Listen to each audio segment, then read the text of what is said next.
My name is Isabel Gutierrez and I'm gonna be telling you a story.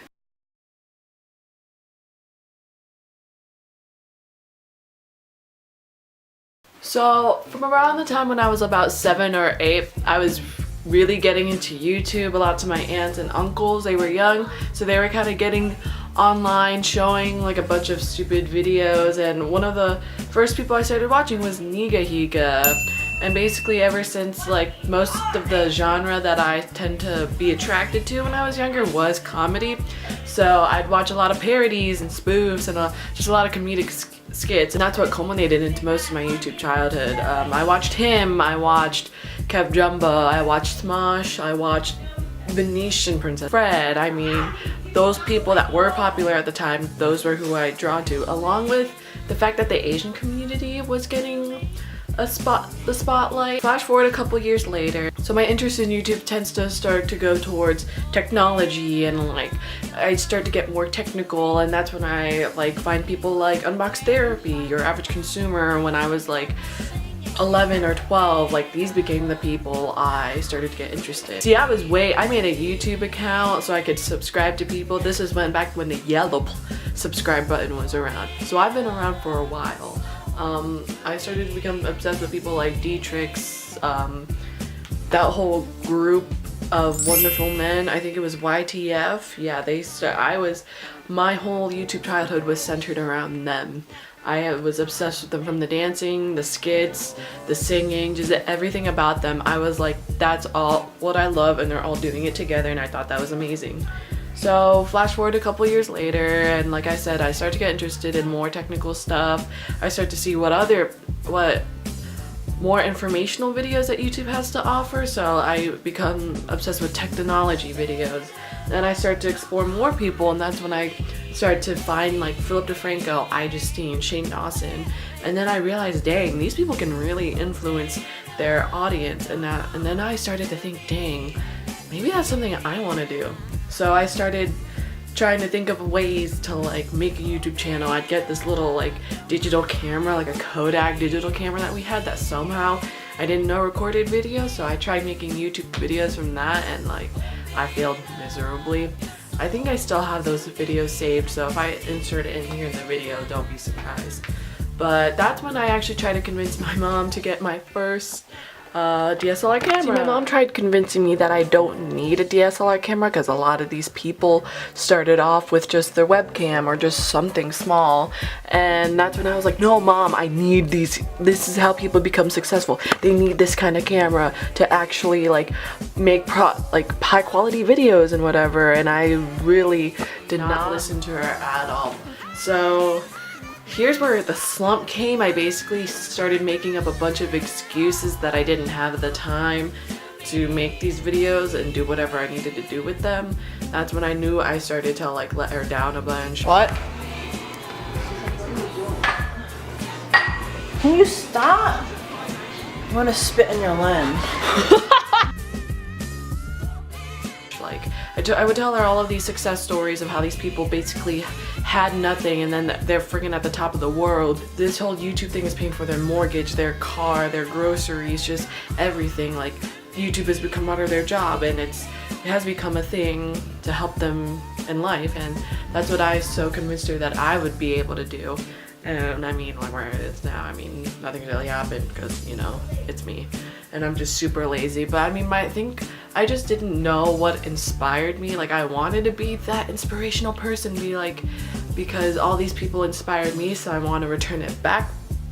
But everybody has their thing on what they do, and I don't necessarily have my thing, or I didn't know it at the time.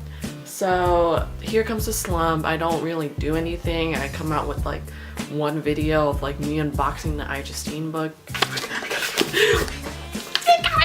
So it moves on, and I start to film these videos that I think are really show my creative side. So that's what I start doing, and I didn't necessarily, I mean, I liked the videos I was making, they just never satisfied me, and I think that's the main thing. I've never found my satisfaction with making all of these videos or wanting to make videos. So I mean, I still kept making them. Problem is, I would make them but would not edit them. so they kind of just be sitting there. And so then it came around the time I'd edit it probably and upload it like 4 or 5 months after it was made. So here's the thing, nobody really knew I was making these videos. I tried to be as quiet about it as I could. Then we probably, maybe it's the next year or so, and I decided to tell my current boyfriend, that I have a YouTube channel. It's a guy, I've known him for about like 2 or 3 years, but this is a guy I kind of have barely known as like past, like, you know, neighborhood kid friend guy, yeah. And so I tell him, and that he was the first person I had told that I had a YouTube channel. I'm just sitting here. Sorry, I'm gonna turn it up brighter, if you don't mind. It's freaking bright. Look here. I am looking at it bright. I'm sorry. Oh my god. There, does that help? Kind of. He was technically the second, but more so one of the people my age and person that I'm kind of would be end up being close to. I never told my best friend. I never told my family. I didn't tell anybody. I just told this guy who I barely knew that day I have a YouTube channel. Like one of the things I try to keep to myself for so long. And that's when I started to realize, like, maybe, I mean, I just need to know that there are people out there that will enjoy them. And that's when a couple months later, 2 months later, I told all my closest friends, and all of them love them. I don't know what I was scared for so long. And that's when I started to be like, hey, like, this is actually not a bad thing. I'm actually not that bad at it. I should keep making stuff. But I mean, of course with school, and it's kind of hard to make videos and also tackle on a job and stuff like that. This is only my sophomore year also that I'm doing all of this. Summer comes around and I start making vlog style videos to see how it would, and this is with my friend Kirsten, who I'm probably the next to comfortable like doing it, because it's not, I don't know, she's just a super comfortable person. If you have a Kirsten in your life, be fucking proud of it and be thankful. And I start making more videos with her and them, and they were probably one of the funniest things I've ever made, even though they were super long. But here's the thing, I feel like my inspiration and my creative side has been all over the place. For a while I thought I had something good that was gonna get going and that I could base my videos off of, blah blah blah, and turns out there's a guy, I don't know if you've heard of him, Casey Neistat. I freaking wanted to do like his thing, you know, where he does the overhead shot and he writes.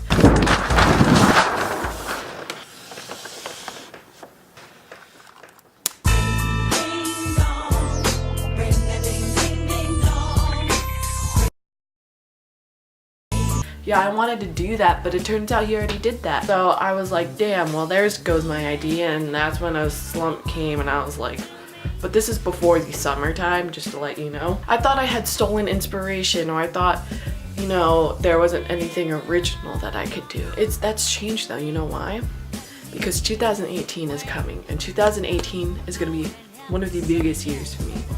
And here's why. And I just kind of went on a whole nother tangent, but it kind of relates to what I'm gonna be saying about my explanation. So 2018, it's going to be the year I turn 18. It's going to be the year where I start applying to colleges. It's the year that my baby brother is going to be born.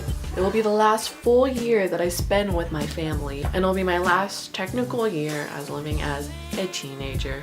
That's right. So what does that mean? Growing up, I was in love with movies such as Mean Girls, Confessions of a Teenage Drama Queen, Freaky Friday, and all of those glorious 2000s movies that define like the teenage angst era. And you know, a lot of the ideals that I had as a kid of what it would be like to be a teenager has not really, it's happened, but not in the way I would expect it to, not in the way every movie would set it up to be, and every romance, every friendship, everything, just everything that I hope, or not necessarily hoped, but look forward to. I don't know if it's really happened yet. I'm going to be exploring what it would be like to live as a teenager from one of those movies for the rest of the year. And I guess you'll see, and that's why I think it's important that I take this your beautifulness with me, and we'll go on the adventure together, because I don't know who'll be watching this, but you're gonna be coming along anyways. So what does this mean for the channel? Well, you're gonna be coming along, like I said, of course, and it's just 2018. So 2018 is gonna be a whole new year, because it's the year that I finally move forward with my life. 2017 was the year I noticed just went in circles. Everything just either came in full circle or everything kind of was just going around in circles, and I didn't know how to just progress and move forward. And I'm all about progression. I'm all about, you know, yeah, just moving forward with life. And then I just realized there's something that I kept stepping back from, and I basically finished the year thinking, I don't know what I finished with. I don't know what I had grown from, because I just felt not unsatisfied, but I just felt like this year I was too focused on this one thing that I didn't know what it was. So I basically thought circles, like I just couldn't get out of the circle. 2018, it's the year where I decide what happens, where I can choose what's gonna happen to me, because I'm not gonna let anybody else, any other thing affect what's gonna happen to me, because I ultimately have the control in my life. I'm the one that has the true vision of what I want my own destiny to be. And that's why 2018, I'ma come make you my bitch. That's mean. No, 2018, I'm gonna show you who has. I don't know. I really don't know what I'm trying to say. Like I said, professional word vomit mouther. See, I just messed up that whole thing when it's 2018. It's the year belly becomes a prominence. The year that I, Isabel Victoria Gertrude Gutierrez, is gonna make this year the most splendid, spectacular. I'm sweating so much right now. I don't know. We're just gonna make this year great, amazing. You always hear it, but you're gonna hear it from me, and you're gonna see it. That's the thing. You're gonna see it from me. Who else proves or says? I know words mean nothing, but who actually takes the time to show by their actions anymore? No one.